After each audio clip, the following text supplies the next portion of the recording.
day, we have issues that are newsworthy, issues that bother us, issues people discuss and contribute to. And that is what we highlight to critically analyze these issues for record purposes, because in Nigeria, we tend to forget very easily. This week, several news items have made headlines, and people have been talking, not just for the purposes of talking, but to see that the government addresses these issues. And today, we are going to bring you those issues. And chief among them is the Muslim ticket being flown by the All Progressives Congress. We know that the candidate of APC, Senator Bola Ahmed Tinubu, is a Muslim and he has gone to the state of choosing another Muslim, the former governor of Borno State, Shetima, also a Muslim, as his running mate. And this has been generating a lot of talkings from people. And also, I am aware that one of the arguments is that in 1979, Dr. Nnamdi Azikiwe also chose a Christian. It was a Christian ticket, and nobody is saying anything.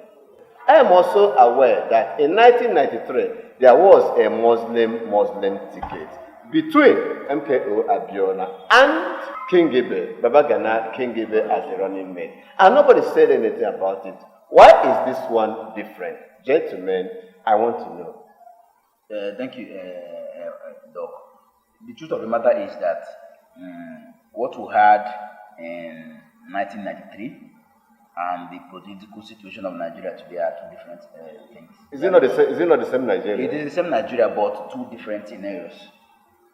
And it's probably, just like I've said in the past, the reason why Senator Ahmed Bola Tinubu chose a Muslim as his running mate is because I think from his own political calculation, that was the right move.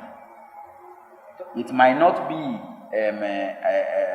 correct for the political situation. Don't I have the right as a candidate to choose any running mate of my choice? Course you do. Is it unconstitutional for me to be a Muslim? It is not. Constitutionally, it is right for the candidate. He has the right to do that. Whoever he wants. But then there has to be something they call now equity and whatever it is that will make, because we do not have one faith in Nigeria. Inclusiveness. Yes, the inclusiveness. So the other faith will be thinking this one, but then I think people have a genuine argument against it. Should we mix politics with religion? Look, you can't remove them.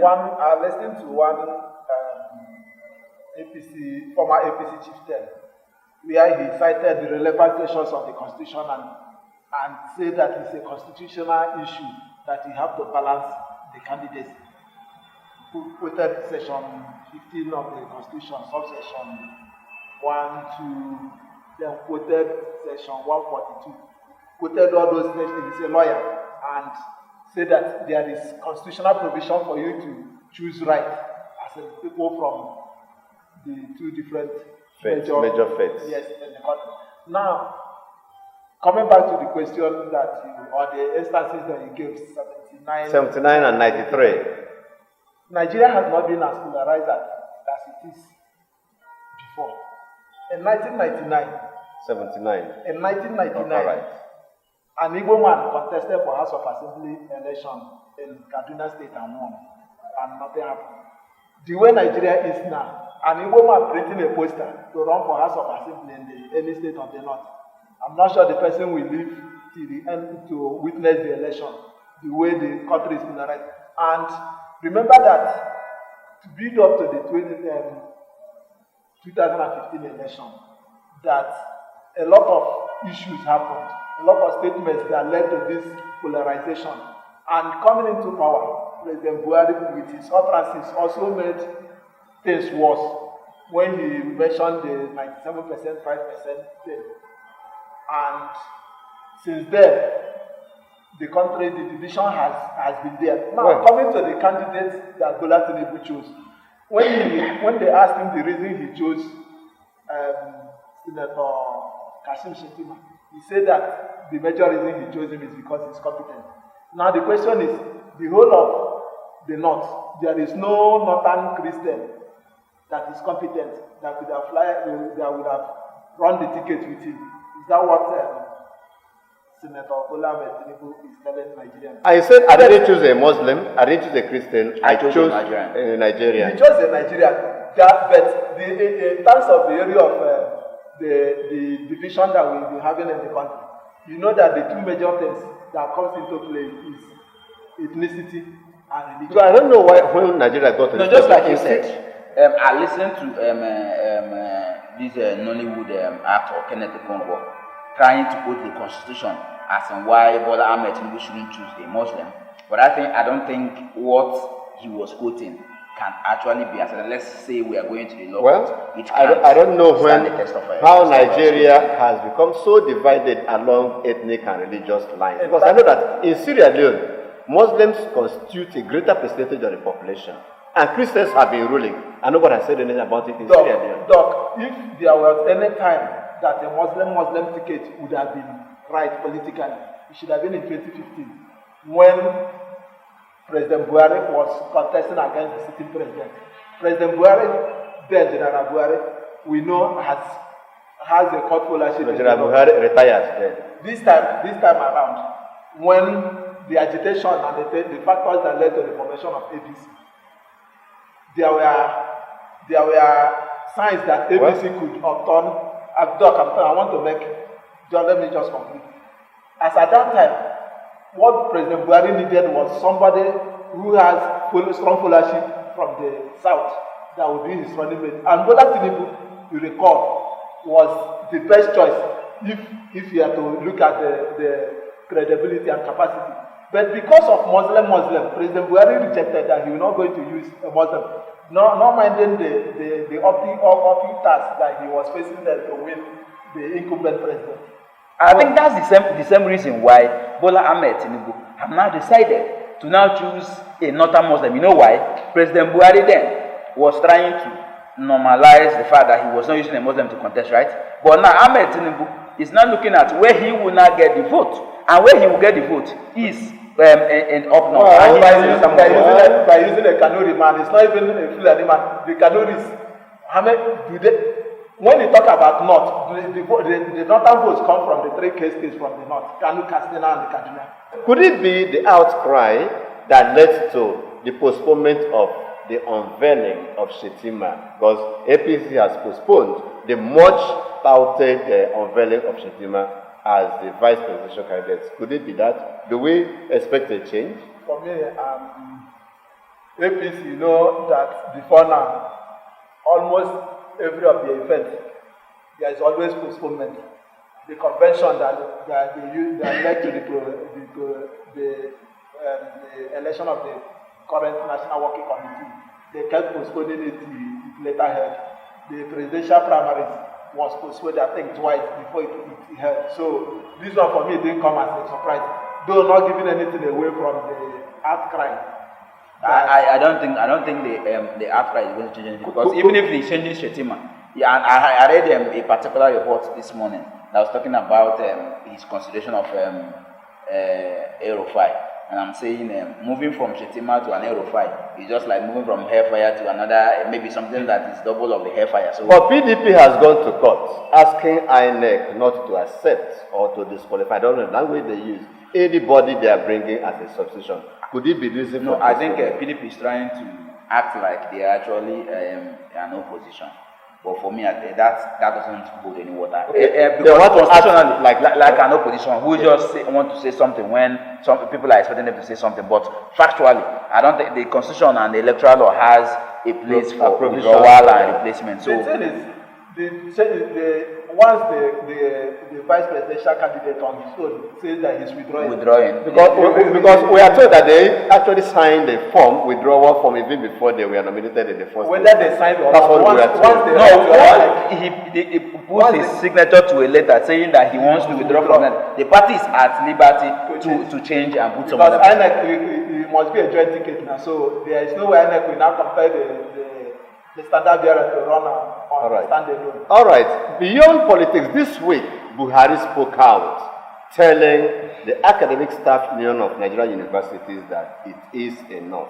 They should get back to crisis. And Professor Emmanuel Osadeke, my friend, and his people say we are not going back. 2009 agreement must be kept. Gentlemen, our children seem to have a longer time to remain at home. Or do you see them returning to school soon as? I don't see them returning anytime soon. I think as a Nigerian student, while I was at the university, we witnessed the ASU strike for like 2 times. I remember staying at home for 6 months too. In one of the ASU strikes, I think that was 2013. It has now become a norm. Imagine an agreement that was taken in 2009. A child that was given birth in 2009, I don't know how old the child is now. So it has become a norm. And I don't see, at the end of the day, I've seen that for this brouhaha to end, there has to be a shifting ground for ASU. All the parties. But then the way I'm looking at ASU, I don't think they want to shift any ground for the federal government because they are saying we've shifted grounds so many times. And at the end of the day, I think one of the major issues there is the paying platform. Either they're going to use UTAS or IPPS. So, and because everybody knows where it's paying them, the federal government thinks that with the IPPS, they'll be able to save a lot of money, while us is thinking that with UTAS, they'll be able to... You are interfering in our affairs so much. So if they are interfering in your affairs, I think you should have been able to pay yourself. So nobody will interfere. All right. Doc, for me, the president, some of the utterances that he's making this period, I don't know, it should have been the parents or the ASU that should have made that statement that was credited to the president. But you remember 2013-2014 during the national conference, I think ASU was on strike at that particular period. President Buhari told President then Goodluck Jonathan that money that he's spending on that national conference, that he should have used it to meet the demand of ASU. But fast forward to 2022, President Buhari is now telling us enough is enough, that they should consider the future of the next generation. That advice that he gave in 2013, how he forgot to implement, and to come to think of it, he set up a committee headed by Emeritus Professor Mimi Briggs. They finished their work and submitted their report. The relevant agencies in the Ministry of the Department in the Ministry of Education that are supposed to act on the report, it wasn't us that formed that committee, it was the federal government. What is holding them to act on the recommendation of that committee? Well, we have not seen the report to speak about. One of the things I saw this morning is that one of the recommendations is that a professor should earn as much as 2 million naira, and somebody says it is not possible for one professor to earn 2 million naira. Well, but it's possible for one politician to earn over 20 million as wardrobe allowance. That is Nigeria for you. What it means is that our children, including my own child, have a long time to spend at home. Crisis in faraway Sri Lanka. Sri Lanka's president escaped, I don't know whether the wife escaped with him, and some eggs. And after 2 days or thereafter, they were found in Singapore. I don't know whether I'm right, Singapore. Yes, Singapore. For 2 days. I don't know where they hid themselves or whether they were hovering in the air. So he resigned far away in Singapore. And what we are hearing that a few minutes ago, the Prime Minister was sworn in. I saw the chaos in that country and I was shocked. When I was watching the video, you see the noise of millions of persons on the streets. They burnt even the State House. I mean, when some of them entered and were taking their part in the presidential taking their part in the presidential. Yeah, yes. Some of them, all of them now occupied his bed, watching television from now his bed. Some of them were now fighting on who's going to sit on his chair and all of that. And they sat comfortably. And I was thinking, in my mind, I was like, I think the country is headed for something even more cynical because than what we are seeing now. The few days that the economy of the country has been halted, and the fact that nobody was actually in charge is going to tell on the economy of the nation even harder. That is quite so. I think everybody, this is what we are praying doesn't happen even down here, because when these things happen, it will be hijacked and it becomes something else. And when it becomes something else like this, even the economy that is already battered becomes even worse, because you are having a situation where something is totally out of control. And by the time you try to now, just imagine they swear in the new prime minister as the man in charge now, and then it's going to take days for him to get his act weeks together. In fact, weeks or even months to get his act together. I've seen it from another angle. The prime minister that was sworn in, assuming the populace see him as a rallying point, a command from him they will obey and everybody will retreat. And in a matter of days, things will normalize. Juxtaposing what happened in Sri Lanka to 2020 in Nigeria, where the NSAS protest took place. And one of the things that led to that NSAS was affairs of the security officers. I said that was the major issue because the special anti-robbery squad there and the other policemen, it was poor welfare. That's the thing they always present that led them to come to the road and harass people. And they find out that in Nigeria, if you want to do that kind of protest and you want better welfare package for the security officers, it is them that you are fighting for that will attack you. But I think they do that to ensure that it doesn't get out of hand, because when you have genuine intention, NSAS protesters have genuine intentions. But along the line, it becomes something else. Couldn't it be what the police are trying to prevent from happening? The police did not do their work because those people that wanted to hijack or that hijacked the NSAS protest, police knew where they came from, knew their sponsors, and they refused to attack. There's one particular guy whose pictures were everywhere on social media that was wielding a machete and wanted to attack or that attacked some of the genuine NSAS protesters. Up to today, arrest of that guy has not been made. He may have escaped. They know where he came from. Gentlemen, away from Sri Lanka, in Bayelsa yesterday, the news that we got was that Daniel Charles, a Bayelsa lawmaker, was sacked by the Port Harcourt division of the Appeal Court for defecting from APC to PDP. It was actually APC that went to court. Why is his own case different? Because I am aware that some governors have left one party to join another. Too many of them.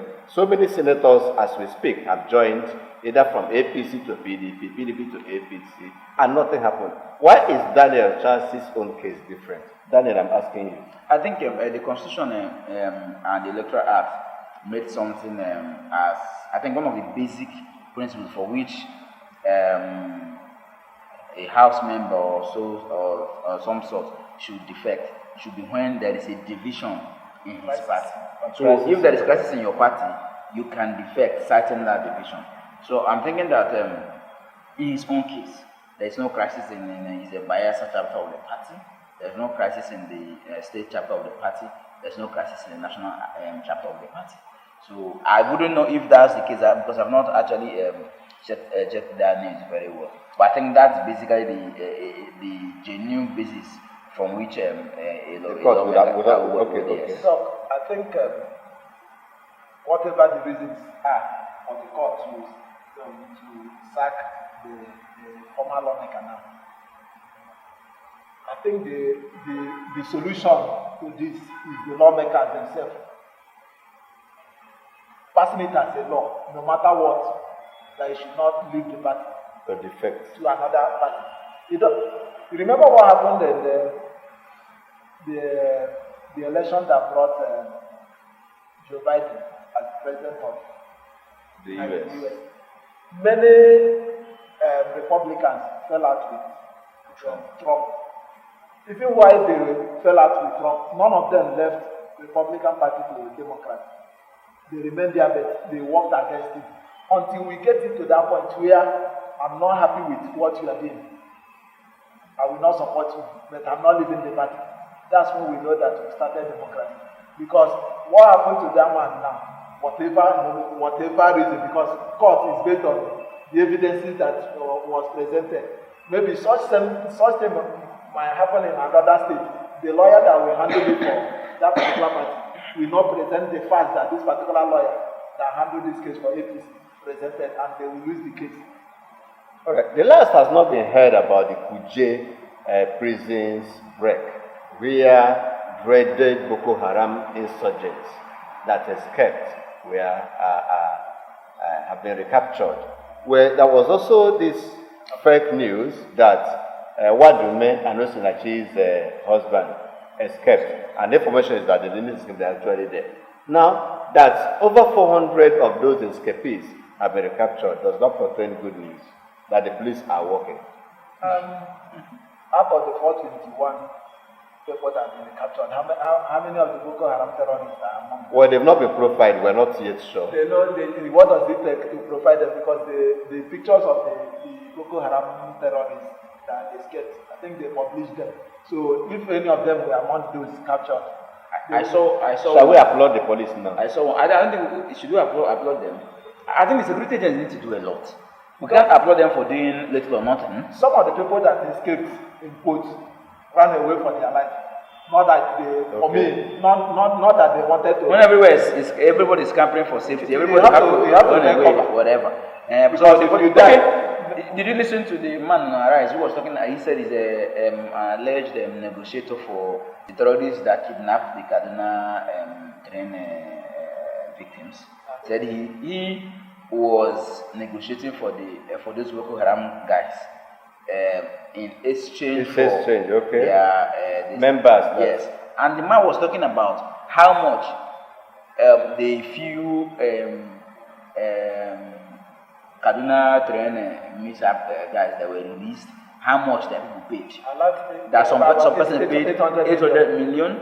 Some 100 million. So with what the man was even reading at, that the Boko Haram men were negotiating. If their people are out, they will live up to their own bidding by releasing. And in a few days, time they released. Yes, some of them came out. So we wouldn't know what happened within that period.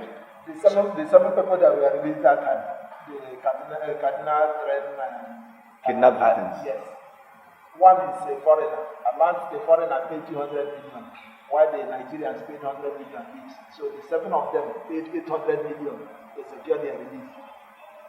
It has nothing to do with the federal government's intervention.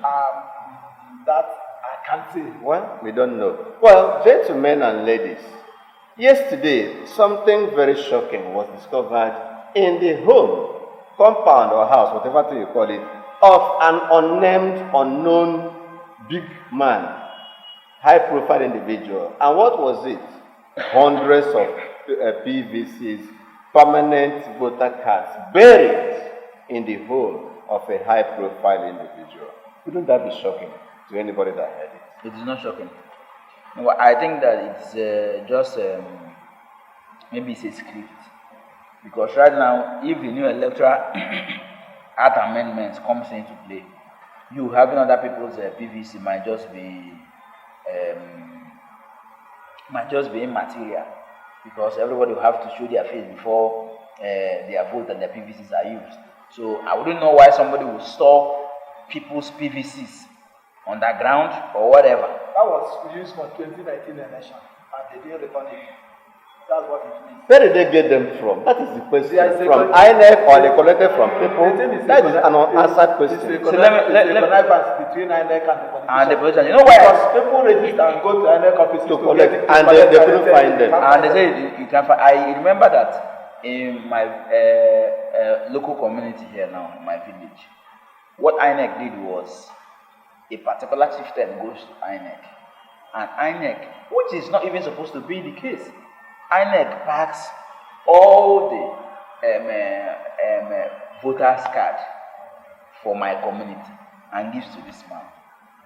He now brings it back to the village, and then he starts telling people to come and take their own. From his home. Now, those who, let's take for example, there were many of us who did in the village probably moved back to the town.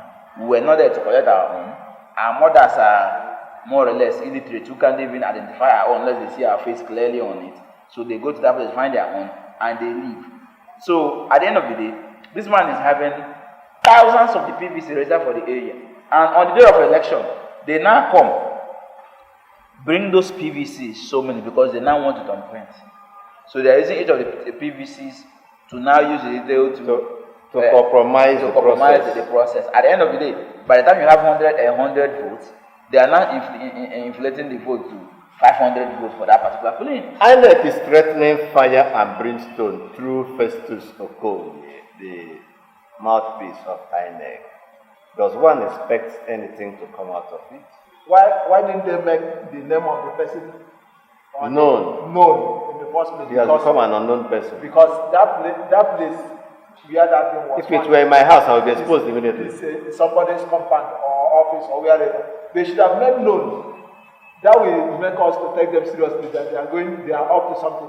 But by shredding the identity, masking the identity of the politician or whoever, that those PVCs were buried in his house, is telling us that it will also be swept under the carpet. Gas explosion in Delta State that claimed the lives of innocent people, including students of the University of Petroleum in Delta State. That is pathetic. I don't know how we can battle all these. If it is not gas explosion, it will be kerosene explosion, pipeline explosion, and it's like a weekly occurrence. I think last week, tank explosion somewhere in the west. Every week we keep hearing this news. I think the relevant agencies need to do a lot to prevent this.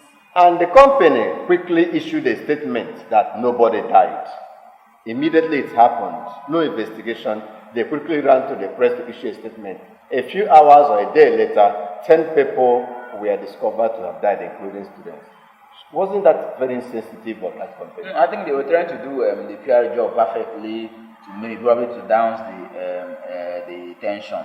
But then I think one of the reasons why we keep having this explosion is because people do not understand the usage and the precautions to be taken. Safety measures aren't taken. Do you know that most of the gas cylinders being used have all expired? That is quite true. Yes, and in fact, because I'm closer in that aspect too, I see people who come with those cylinders, and when you're trying to advise them that this one, in fact, some persons come with cylinders who are leaking all over, and they want you to take it to where they can patch it so that they can continue, not minding how hazardous it is.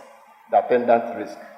I think the relevant agencies should do more of education and sensitization, and also stop the importation of these fake and substandard products into the country. The Standard Organization of Nigeria, SON, and the rest should up their ante, including the Customs Service. Gentlemen and ladies, Mr. Rowland Alozie, I must thank you very much for being part of News Headlines this week. It's my pleasure. Our good friend, Daniel Ukanwata, thank you, and God bless you for being part of this edition of News Headlines this week. Thank you, Doc. Thank you. Thank you for being part of it, distinguished listener, and let's do it again next week. Remain law abiding. I am Dr. Stanley Nduagu. Goodbye.